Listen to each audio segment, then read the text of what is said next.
Okay, so, Stu, Governor Jay Inslee from the great state of Washington has now laid plans out for statewide contact tracing initiative. Sounds like fun. The initiative is robust, I'm quoting, it's vigorous, and it's comprehensive. Wow, it sounds like Common Core. And he said it needs to be all three to be successful. If we don't succeed in this second stage of our efforts, this virus might come back and bite us. I got news for you. It's going to come back. It's going to come back next fall, and it's going to come back the fall after, and it's going to come back the fall after that. It's always going to be with us, okay? It's like the flu. It's good. No, I don't mean the symptoms. It's like the flu. It's a virus. It's a virus. Okay. Contract tracing involves interviewing people with positive COVID-19 tests to identify who they've been in contact with, getting those people tested, and making sure they isolate themselves and their families. Okay, so wait. So now you have to keep a list of everybody that you've come in contact with, and then you have to give that list. Let me see who you've been talking to.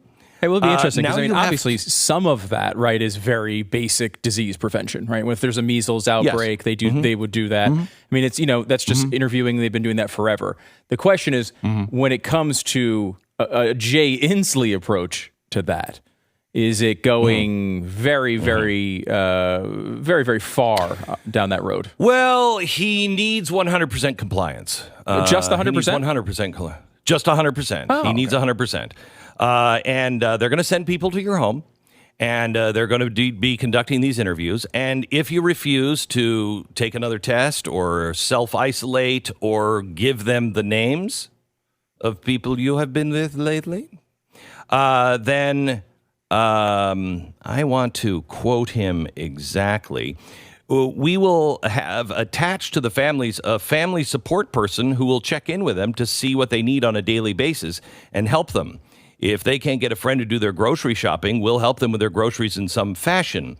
As far as refusal, it shouldn't come to that. And it really hasn't so far. We've had good success. But individuals that refuse to cooperate with contact tracers or refuse testing will not be allowed to leave their homes to purchase basic necessities as groceries or prescriptions. So they're just going to starve the people to death if they don't agree with this? No.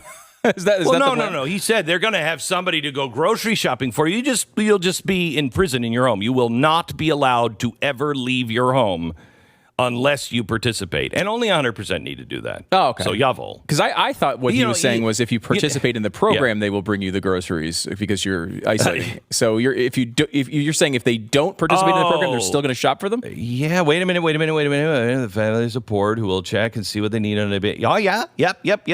You're right. It's just we're just going to starve them out. Eventually, they're going to be like, oh, look, take my names. I'm really hungry. I need Cheetos. And eventually it works.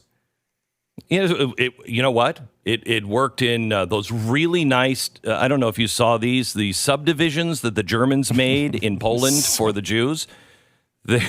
They were beautiful little subdivisions, it was a gated community that they built. And I think this is wonderful. Now, I was thinking that it might be a little Hitlerian to do this, but then I thought, I'm not sure, because it sounded familiar, and so I looked this up, and that no man might buy or sell save that he had the mark or the name of the beast or the number of his name. That's from a little book. I don't remember. It's a kind of a dusty book, but there was something about not being able to buy, sell, get groceries, anything, unless you received the mark. I would think most people, right, are very interested if they find out they've had COVID, right, to tell the people they've been in contact with that they have COVID so they can get tested. That's something that most people are going to want to do. That doesn't mean that they want to play with Jay Inslee. Right. But some people may not. I mean, we had this with the AIDS virus. There were people that went out intentionally, and those people went to jail. They went out intentionally to infect people. Okay, that's different. But now I have to have a list of everybody I've come in contact with. And you know what they say? The supporters of this said it's really not going to be a problem because we'll just monitor the cell phones of everybody that comes into contact with them anyway. Oh my gosh. Okay, even more scary. Now, the county of Los Angeles has partnered with hotel associations to identify sites that will meet the operational needs of the program that they're unveiling, and that is housing the homeless to make sure that they don't have coronavirus. And you know, commandeer. They need to have rooms that they can lock down people, and so they're now saying that if the hotels don't participate, they will just commandeer the hotels. They will just take those hotels over. The city of Los Angeles is saying this. May I just point out we're on a crazy train to hell here? I mean, you know, I am actually, I believe Dr. Fauci. I believe that he believes he's right. And I believe he is instructing us just on health.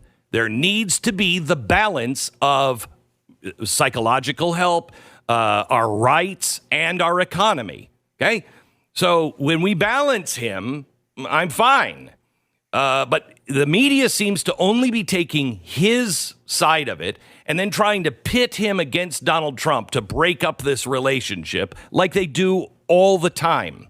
And, you know, I would just like to ask the liberals and the media, you split those two apart. If you actually believe that Donald Trump is trying to kill everybody in the country and Dr. Fauci is the hero, what the hell are you doing getting him out of the White House? What are you doing? Yeah, wouldn't your goal be to write the stories about how they have a really good working relationship and how you know, Donald Trump, like you understand how this stuff works. You come out here and make a media divide. It's like if your friend is dating a girl that you don't like, and you're just constantly leaking, you know, trying to break them up because it's irritating to you. No. May I give you a real world example on just exactly what you're saying?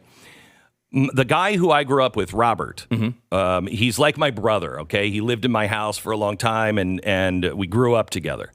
And I was dating a girl in high school, and he, as my best friend, and he would say all the time, "I mean, why are you dating her? I mean, I don't get it." That's nice. I mean, really? Yeah, I don't get it. I mean,